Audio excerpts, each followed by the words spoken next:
টুনি তার ছোট নৌকা আর জাল নিয়ে নদীতে মাছ ধরতে গেল। এদিকে তো তেমন কোনো মাছ দেখছি না। যাই, ওই দিকটায় গিয়ে দেখি। মনে হচ্ছে ওইদিকে ভালো মাছ পাওয়া যাবে। টুনি নৌকা নিয়ে সামনে এগিয়ে চলল। ওইদিকে আবার কালু আর ঈগল মাছ ধরছিল। ঈগল ভাই, দেখো তো নৌকা নিয়ে কে আসছে। টুনি মনে হচ্ছে। হ্যাঁ, টুনি তো। এই পুচকে পাখিটা এদিকে কেন আসছে? কেন আবার? বুঝতে পারছো না? মাছ ধরতে আসছে। দাঁড়াও, ওকে মজা দেখাচ্ছি। কি রে টুনি, এখানে কি চাই তোর? কি আবার চাইবো? মাছ ধরতে এসেছি। দেখছিস না এদিকটায় আমরা মাছ ধরছি? তুই এদিকে মাছ ধরতে পারবি না। যা ভাগ, ওইদিকে যা। ওইদিকে যে ভালো মাছ নেই কালু ভাই। মাছ ধরতে না পারলে খাবো কি? তুই কি খাবি তা আমরা কি জানি? যা তো এখান থেকে। টুনি নৌকা নিয়ে অন্যদিকে চলে গেল। ওখান থেকে যে দুই একটা মাছ পেল তাই ধরে নিয়ে বাজারে বিক্রি করলো। পরের দিন টুনি আবার মাছ ধরতে নদীতে গেল। এই টুনি, তুই আবার এসেছিস আমাদের এখানে মাছ ধরতে? কেন? আমি কি মাছ ধরতে পারবো না?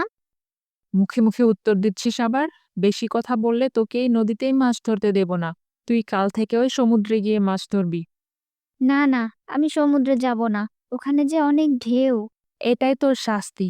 আবার যদি দেখেছি তুই এই নদীতে মাছ ধরতে এসেছিস, ভালো হবে না বলে দিচ্ছি। টুনি নৌকা নিয়ে সমুদ্রে গেল মাছ ধরতে।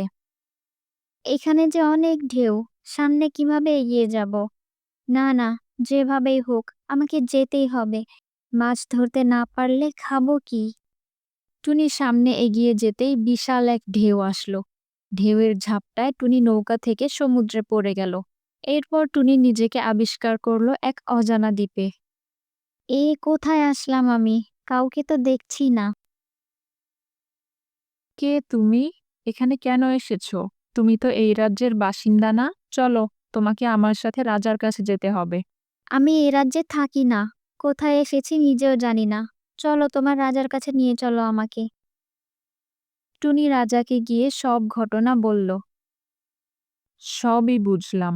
তুমি চাইলে আমার এই স্বর্ণের রাজ্যে থেকে যেতে পারো। না রাজামশাই, আমি আমার রাজ্যে ফিরে যেতে চাই। ঠিক আছে, আমি তোমাকে তোমার রাজ্যে ফেরার ব্যবস্থা করে দিব। তুমি চাইলে আমার রাজ্যের নদী থেকে মাছ ধরে নিয়ে যেতে পারো, সেই ব্যবস্থাও আমি করে দিব। তাহলে তো খুবই ভালো হয় মহারাজ। তুমি রাজবাড়ির পাশের নদী থেকে মাছ ধরে নিয়ে যাও, কিন্তু এক টুকরো স্বর্ণও নিতে পারবে না, তাহলে কিন্তু বিপদে পড়বে।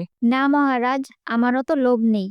আপনি মাছ ধরার সুযোগ করে দিয়েছেন তাই অনেক। আমি কৃতজ্ঞ আপনার প্রতি। টুনি স্বর্ণরাজ্যের নদী থেকে মাছ ধরে নিয়ে আসতো প্রতিদিন। সেই মাছ বিক্রি করে টুনি অনেক টাকা পেল।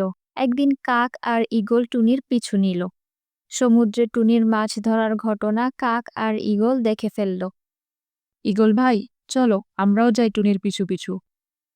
টুনির মতো ওদেরও প্রহরী ধরে নিয়ে রাজার কাছে গেল। বুঝতে পেরেছ তো আমি কি বলেছি? স্বর্ণ নিতে চাইলে কিন্তু বিপদে পড়বে। কাক আর ঈগল স্বর্ণরাজ্যের নদীতে মাছ ধরতে গেল। ঈগল ভাই, মাছ ধরা তো শেষ, চলো এবার ফিরে যাই।